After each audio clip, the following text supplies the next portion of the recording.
So someone might ask, what locks?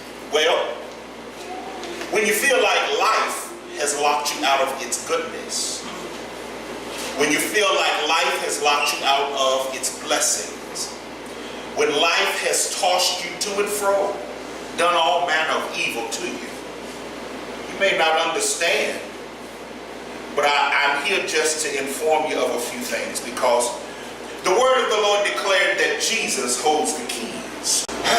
Will God control every aspect of my life? Yes, if you give it to him. Will God intervene in those areas of my life where trouble comes, disappointment comes, where all manner of evil is said against you? Yes, if you let him. Change. In order for you to be able to abide in this place where Jesus holds the keys to unlock and lock all of the doors of your life in every situation of your life, you must first enter into a place of worship with God, where that you leave all of those things that you want him to lock and unlock at the door. You leave it at the door, because God is already going to deal with it, whether you pronounce it or not. But when you come in, you leave those things and you come and submit yourself to worship. You submit yourself to the will of God. You submit all of the ownership that you think you got. You give it to God. And God will do with whatever decisions you're trying to make in your life, he will make them for your good. His word declares that. All things work together for good of them that love him and those that are called according to. If the word of God says it, it ain't a dispute between you and me. That's right. It's a dispute between you and believing the word of God. It ain't got nothing to do with me. So if the word says it, and you believe it, and you take God at his word, then the manifestation of the word of God shall come to pass. So let's go ahead and jump into the word. Revelations 1:17, 18. And when I saw him, I fell at his feet as dead. And he laid his right hand upon me, saying unto me, fear not. I am the first and the last. I am he that liveth and was dead, and behold, I am alive forevermore. Amen. And have the keys of hell and of death. When I read this, I said, all right, God, where are we going with this? Hell and death. Now, we can go to the literal death. You go to sleep and get nothing more. Hell, fire, and brimstone. You burn forever, gnashing of teeth, trying to put it out, torture. Then we can go to a representation of situations of life. How? Sometimes you may go for a job. You feel you have it. You have all of the correct qualifications. You submit your application. The people talk well to you, and it falls through. It doesn't come to pass. That's death to that job. Everybody with me? Hell. Some of y'all living in it right now. Hell is a disrupted place. A place of no presence of God. Hell is a place where everything you put your hand to begins to crumble. You feel like nothing is going to work out. Hell is a place that you just don't want to be, because, listen, you're going to love this. Hell is the absence of God. So, hell, when you go through it in your life, the absence of God, it's a place where you can't see nothing good happening. God ain't nowhere around. What? Somebody might even say, what is this hell I'm going through? King says, I'm not cursing. I'm just simply saying an environment of the absence of God. Yes. An environment that is not productive for you. As a Christian, an environment that says, I now walk alone. My God is not here. That's hell. You don't want to be there. You don't want to go through that. Jesus said, and have the keys of hell and death. I got the keys for both. I can shut the door and I can open the door. Please don't ever get it twisted. When he says I have the keys, that means the opportunity to shut what you're going through in your life down is in my hand. The possibility of things getting better is in my hands. With the submittal of you. Why would you then pick a fight, wait for it, with God? Somebody please answer. Ain't no answer, don't try. Why would we pick a fight with God? We do it daily. How do I know that? God sets a course in your life that leads down the road to victory. He's already set that up for you. That's predestined. As you're traveling down this road, you decide that I don't want to go this way, God. I'm going this way because this is what I want to do. God, how you going to? Why are you picking a fight with God? He's not going to sit there and punch you. No. God is going to say, okay. You'll find that down that road, I've already been there. I've seen what is down there. So once you start traveling down it and you start to experience failure, disappointment, desertion, it feels like all things are deserted. You're by yourself. You call on God and you feel like he doesn't hear you. You've just now entered into an environment of hell because of your own decisions. Yourself decided, I'm going to go down this road. I'm going to do this.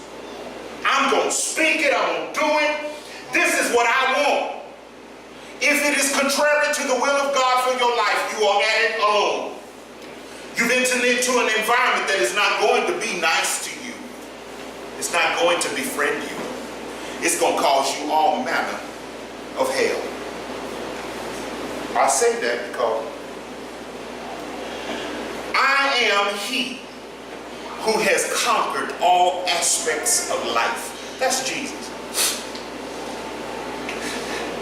Here's a little history lesson. I got a little excited because I got to thinking about Jesus. So he had to be born and live this life in order to be able to give you the key to unlock its secret doors. Think about it. When Jesus was on the cross, he was on the cross for no just cause. He didn't have any sin. But God could not rescue him because he was covered in your sin. See, that's why this last song, I'll never know how much it cost to see my sin on the cross. It gets me every time because, let me tell you why. I start to remember the things that I've done against the will of God for my life. Yes. The Bible says we all have sinned and come short of the glory of God. If you're going to sit there and tell me, but brother preacher, I live an okay life, I do good. No, you don't. I'm sorry. I don't care who you are. I'm subject to that. There are decisions I make that are against the will of God. Now, the difference between you and me, I'm going to find out why I'm real quick. It don't take a rocket scientist for me to figure out when I step out of the will of God, my feet start to hit them hot coals real quick. Yes. I don't have to go, my feet getting hot. Why are my feet getting hot? Oh, I'm walking on coals. You think? Mine started back here. Oh God, please forgive me, Lord. It immediately sends me to a place of repentance. Yes. Because I understand my walk with God is of great importance. Yes. I have things I have to do. I can't sit here and preach to you if I myself haven't experienced some. I done been through some sin. I done been through some hard times. I done been through hell. Yeah. Hell that, listen, hell that I caused. Quit playing. Yes. I did it. My decision. But here's the beautiful part. When you come to Christ, things start to change. Go to Hebrews 3:15. It says this, while it is said, you hear people say, today, if ye will hear his voice, harden not your heart, as in the provocation Let me break that down.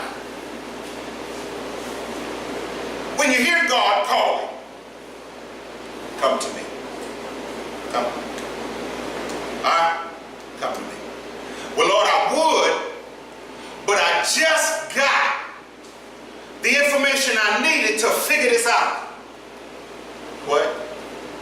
Wait, God, I promise I'm going to come to you, but I ain't ready yet. I grew up under that era where people say, well, I ain't ready to give my life to Christ yet. I ain't ready. I ain't through living. Come on now. The day you hear my voice, harden not your heart. I ain't ready, God. And then they'll quote you a couple of scriptures where you know the Bible does say that you were either hot or cold. For if you're lukewarm, your spirit, I'm not going to be lukewarm. I'm going to be all the way in, all the way out.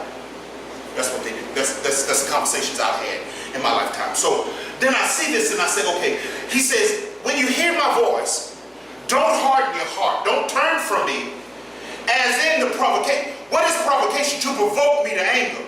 What you going to provoke me for? What you going to go back into the same situation that you need me to deliver you out of, thinking that you got a new way to get yourself out? How does that work out? How many times do you have to go through life and experience failure before you understand God has the victory? God has the key to open the door to success. How many times do you have to experience that? How many times do you have to knock your head in? If a boxer stands in the ring and every jab, every hook, every overhand right connects to his head, how many times do you think he's going to get hit before he moves his head? How many times do you think he's going to get hit before whoever is in his corner tell him, boxing ain't for you. You can't do this job right here. You get hit too much. You have a concussion. Your eyes are crossed because you done got hit too much. This is not the field you need to go in. Have you thought about typing something that ain't too heavy or stressful on your hand? Because you obviously can't box. You keep getting hit. If you got an understanding that that's the kind of conversation a person would have in the ring if they were getting beat down all the time. You know, most records read 24-0, 12-0. Yours read 0-36. You have lost them all. Give it up. Why then would you continue to live life in the way where every time you go up against something, you depend on whatever is in your little mediocre brain to get you out? You never trust God, but you always hit your head and then you turn and ask God, well, why is this happening to me? Why am I going through this, God? What? Huh? Maybe perhaps you shouldn't be doing it that way. Maybe you should let me do it. Go to Matthew 11:28-29. Come unto me, all ye that labor and are heavy laden, and I will give you rest. Take my yoke upon you and learn of me. For I am meek and lowly in heart, and ye shall find rest unto your soul. This only backs up the fact that God has control of all lots. Come unto me, all ye that labor and are heavy laden. You are under immense amount of stress, distress. You are at stroke level in your life.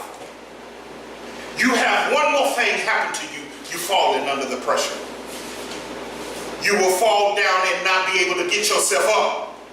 He says, come unto me, all ye that are late and heavy laden, and I'll give you rest. What is he saying? Give me your stuff. I have the formula to fix it. Yes. For the time that you will release to me the heaviness that you're going through, I'll let you rest. Your sleep will be uninterrupted. You'll wake up rejuvenated. You will have the ability to make it through the day, the whole day, and not exhaust yourself midway. He says, only if you do this will you be able to abide in my rest. Will you be able to have peace in your life.